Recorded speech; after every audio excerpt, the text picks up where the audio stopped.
بیسەر و بینەرە عزیزەکانم لە رادیۆ و تەلەڤیزۆنی سلێمانی بەڕامەیەکی دیکەی شەش پرسیارتان پێشکەش دەکەم. میوانەکەی ئەمڕۆم تایبەتە. یەکێکە لەو خانمە بوێر و لێ هاتوانەی کە دەیەوێت لە سبەینەی پەرلەمانتاریدا خزمەت بە هەم هاوڕەگەزەکانی هەم توێژەکانی دیکە بکە. میدیا سەلاح کارکتەرێکە کە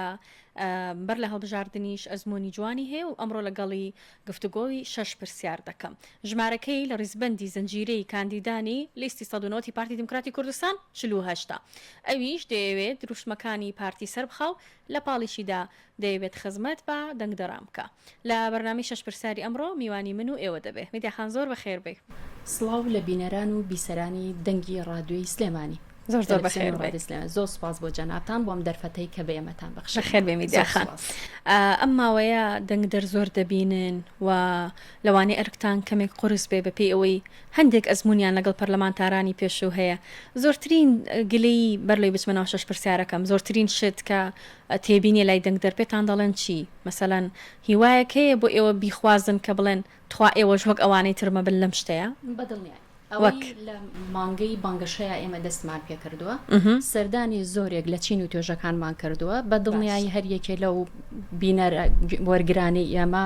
لەو دەنگدەرانەی ئێمە کێشە و مەعاناتیان زۆر بووە بە تایبەتی باست لە بربژێرەکانی پێشووی خولی پێشووی پەرلەمانی کوردستان کرد بە تایبەتی ئەوانەی کە سەرکەوتنیان بەدەستێناوە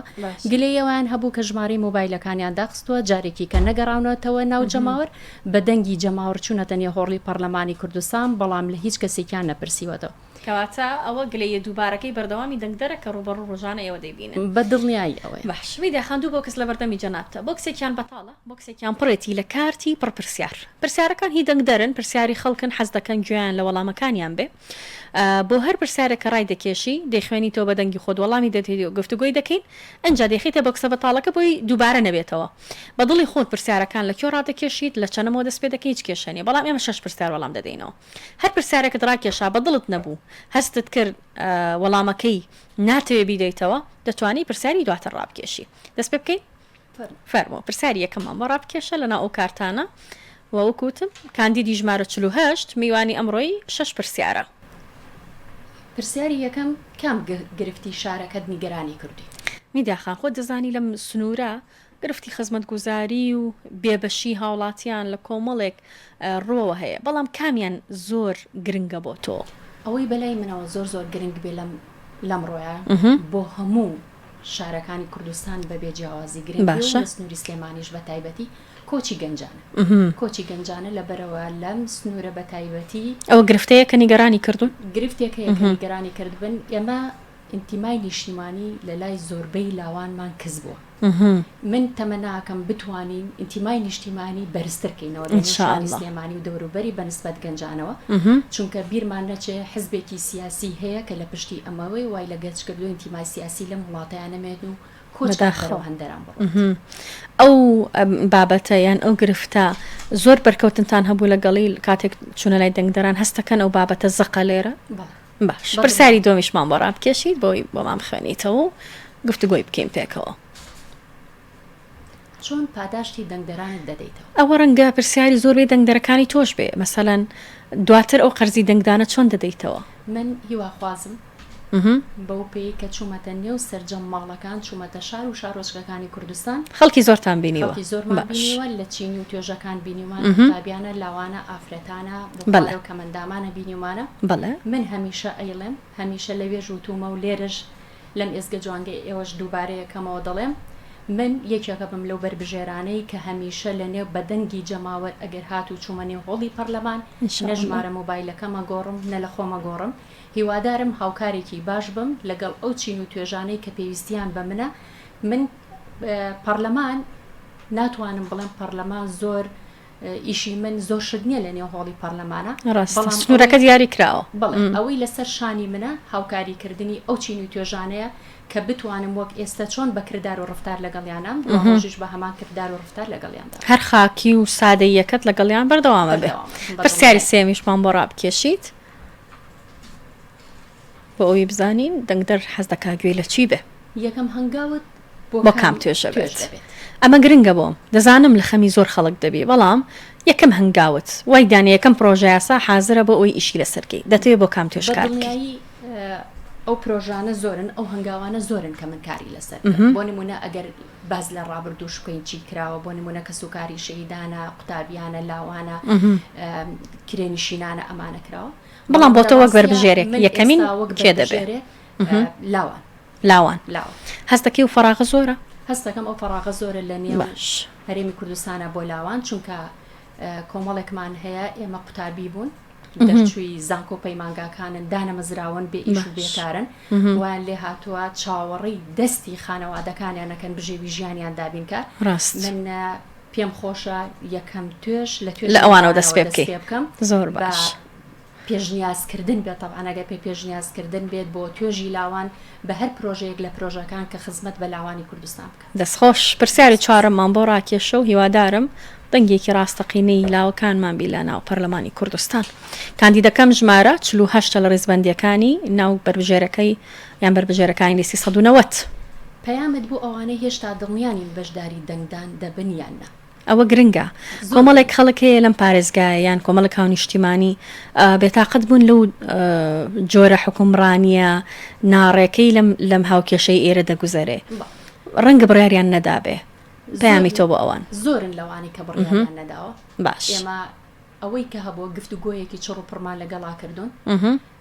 وامان لێ کردوون کە لە ڕۆژی 20 دەیە بچنە نێو سندوقەکانی دەنگدان و دەنگ بە لیستی پارتی دیموکراتی کوردستان 190 بدەن باشە بەڵام ئەوان داوای لە ئێمە ئەکەن ئێوە چ دڵنیاییەک هەیە کە لیستی 190 پارتی دیموکراتی کوردستان ئەبێتە پارتێک وەک هەولێر خزمەت بە شاری سلێمانی ئەکات ئێمە لە کارنامەی پارتەکەمانەوە سەیرەکەین لێرەوە پێیان دەڵێم بێ دوو دڵی بچنە سەر سندوقەکانی دەنگدان و دەنگ بە لیستی 190 پارتی دیموکراتی کوردستان بدەن بۆ ئەوەی بتوانێت خۆشگوزەرانی و ئاوادانی لە نێو شار و سلێمانی دەوروبەری بەردەوام پارتی بکەنە هێزی یەکەم لێرە بۆ ئەوی بتوانێت ئەو کۆپی شارەکانی دیکە بگوازێت بە دڵنیایی ئێمە پێیان دەڵێن تەنها جارێک دەنگدانتان بە 190 پارتی دیموکراتی کوردستان بە لیستی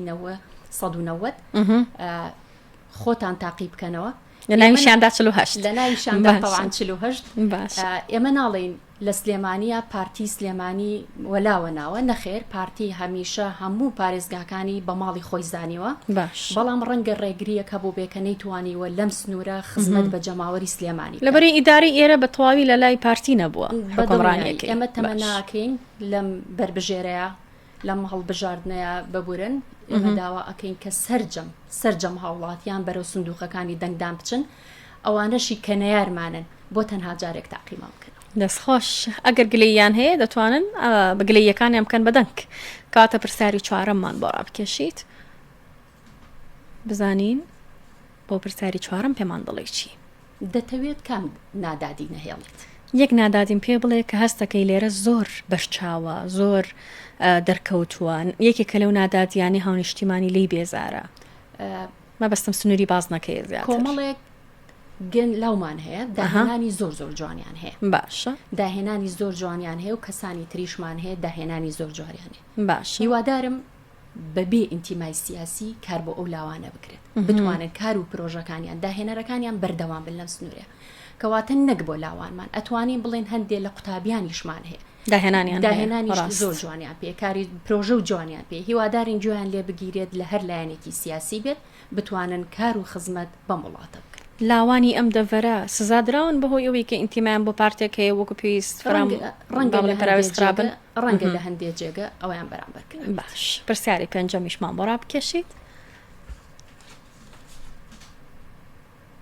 بۆچی پارتیت ئەمە گرنگە بۆ میدیا سەلاح لەسەر لیستی 190 پارتی بربژێرە من لە بنەماڵەیەکی شۆڕژگێڕ و پارتی پەروەری ئەم شارە هەل لە سەردەمی لاوێتیمەوە هەتا ئێستا بیری کوردایەتی لە مێشکما چەسبی باش توانم بڵێم لەگەڵ یا گەورە بووی لەگەڵ یا گەورە من لە ساڵی 1992 پەیوەندیم کردووە بە ڕێزەکانی یەکێتی قوتابیانی کوردستان باشە هەموو پلەکانی حزبیم بڕیوە قۆناغبەندەکانت هەمووی بینیوە هەتا ئێستم هێناوە ئەو پێم خۆش بووە لە ناو پارتێکا بم کە هەمیشە جێی شانازیە لە نێو پارتێکا بووم کەشکۆی ئەندامانی پاراستووە لە نێو پارتێکا بووم ئافرەتان پێشنگ بوونتە بۆیە منیش پێم خۆشە لە نێو ئەم پارتەیە بەردەوە دەستخۆش کۆتا پرسیارمان بۆ ڕادەکێشی کە پرسیاری شەشەمە و بیری بینەر و بیسەرەکانم دێنمەوە کاندیدی ژمارە 48 میوانی ئەمڕۆی 6 پرسیارە دەنگدەر بۆچی تۆ سەر بخات بۆچی تۆ بڕیاری داوە هەر نزیک بیت لە خەڵکەوە من پێیان دەڵێم دەنگدانتان بە کاندیدی ژمارە 48 وا بزانن دەنگدانە بە خۆتان لەوێن لە هۆڵەکان هۆڵی پەرلەمان و بڕیاردەدەن چونکە کاندیدی ژمارە 48 و جەماوەر لە یەکدا نابڕێن ئێستا چۆن لە نێوتانین هەمیشە لە نێوتانە ئەمێنینەوە هەمیشە گوێ لە داواکاری و داخوازیەکانتان دەگرم ئەوەی کە بە من بکرێت لەسەر شانم بێت ئەوە جێبەجێ دەکەم بڕیارێک نایم کە نەتوانم لەسەر شانم قورس بێ و جێبەجێ نەکەم لەگەڵیانە هیوادارم کاندیدی ژمارە 48 بتوانێت بەم ڕفتار و کردارە لە نێو جەماوەردا بمێنێت ئومێدەکەین یەکێک بیلە و خانمە بربژێرانەی لە پەرلەمان بتبینینەوە و لەوێش ئومێدە گەورەکەی دەنگدەران بەڕوونی بێتەجێ زۆر بەخێربەی دڵپەیامی تۆ یان دوادێڕی تۆ بیرهێنانەوەت بۆ ئەو بیسەر و بینەرانم کە ژمارەکەتیان لە یاد بێ لە ڕۆژی دەنگدان و سپاس کە میوانمان بی وەڵامی 6 پرسیاری گرنگتدا زۆر سپاس بۆ ڕێزیشتان من پێم خۆشە لە کۆتایی بەرنمەکەیە خۆم بناسێنم بۆ بینەران و بیسەرانی من میدیا سەڵاح عوسمانم ناسراوم بە میدیای دکتۆر سەڵاح خاوەنی بڕوانامەی بەکالۆرۆسم لە زانستی ڕاگەیاندین کاندیدی ژمارە 48م لەسەر لیستی 109ەوەی پارتی دیموکراتی کوردستان بۆیە داوا لە سەرجەم دەنگدەرانەکەم